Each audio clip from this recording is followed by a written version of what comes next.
There's a very particular kind of magic in this singular box of donuts. I know, I sound insane, but in Resident Evil 3 Remake, that box of untouched donuts sitting on a table in a dimly lit subway control station isn't just some randomly placed prop. It's a story. It's a moment frozen in time. Someone was here. They arrived at work just like any other day, but this time they snagged donuts from their local Moon's Donut shop a block away. But before they could enjoy them, the city was thrown into chaos, twisting its identity in an instant. That right there is the power of environmental storytelling. It's what makes Raccoon City feel like a place that thrived well before you stepped into the boots of Jill Valentine. Capcom has had a proven track record of good environmental storytelling. Until now. Requiem changed all of that. Stepping back into Raccoon City as Leon S. Goddamn Kennedy should have felt crushing. It's the place where it all started. It's the ruins of neglect and tragedy. But I really just felt nothing. Raccoon City and Requiem is just so boring.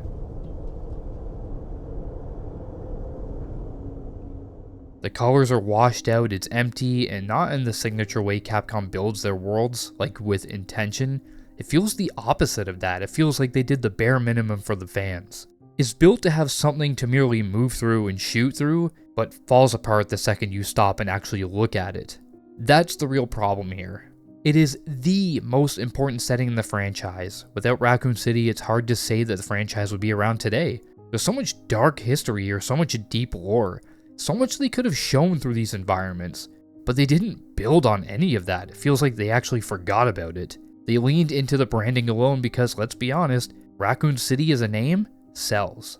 So let's break down why this rendition of Raccoon City fails in the world of Resident Evil, why it just doesn't work, but also why it feels so forgettable in an otherwise pretty good game, and also how games that are much older and much uglier still manage to feel tangible and lived in.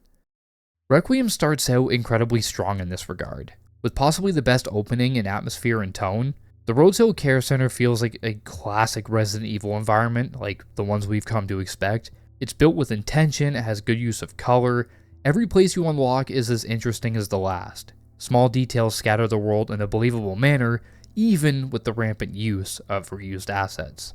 Shattered glasses of wine, prep food sitting in the kitchen, scattered research papers all around various environments, and this all fits because Rhodes Hill puts forth this high, classy, pretentious vibe. It's just that there's really no consistency here. As you progress, these details disappear by the time you arrive in Raccoon City. And that's because it doesn't feel like I'm exploring a city that was a literal death trap before being bombed to stop the spread of a virus. Where are the signs of the people who survived the bombing? Where is the vacant car in the middle of the street with a child car seat in the back? A reflection that everyone and everything was affected. It should convey the trauma that it endured. It's a setting that holds significant emotions for Leon as a character, and the world just never really evokes that. It feels like I'm walking through a game world with placeholder generic open world assets. I mean, look at what we get. A flooded parking garage, a gas station, and some rooftops with a PS3 era view.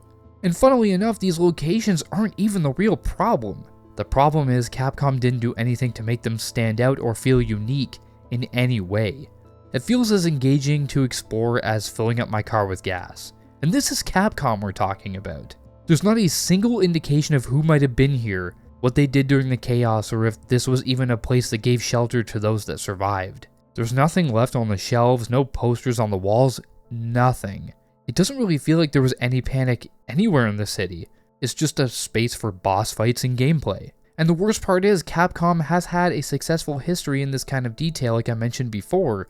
Let's quickly look at Resident Evil 3 Remake. CDC has quarantined the lower Midwestern region of the U.S. I know it's not everyone's favorite entry in the series, but the way it connects the world through the use of simple assets is incredible. Moon's Donuts is a donut shop you traverse through, and outside of the safe room located inside, there really isn't much reason to stick around there. But Moon's Donuts doesn't just exist to be a place you walk through, it connects to the wider world. There's an order menu in Jill's apartment stuck to the fridge. That very box of donuts I opened the video with is a Moon's Donut box. You may feel like it means very little, but it shows that people lived here and they gave into consumerism and marketing. But it even gets much smaller than that. movie posters, advertisements for Raccoon Realty, candy brands. It created the illusion of a living, breathing city that makes logical sense. But nothing like this really connects in Requiem. There's nothing that really carries over aside from a few faded posters that aren't even in the right spots in the subway cars. It's just like a whole new location with no real identity. And it's the human touch I'm talking about right now, but even without it, the world is off. Abandoned places don't work like how Requiem portrays them to work. It's like Capcom forgot that a bomb doesn't stop Mother Nature from reclaiming everything, especially years after its detonation, but let's be honest, the world feels like the bomb dropped yesterday. Let's look back in time to Chernobyl, which remains the worst nuclear disaster in history. And 35 years later, it's easy to notice that it's not just some lifeless wasteland. It's covered in overgrowth because nature stops for no one and nothing.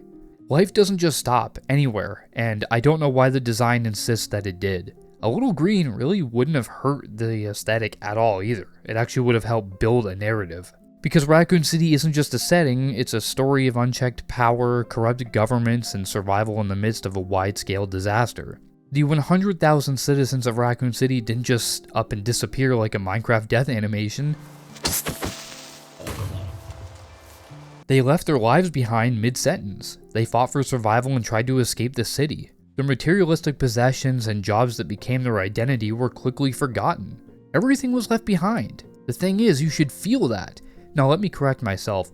You should see that everywhere.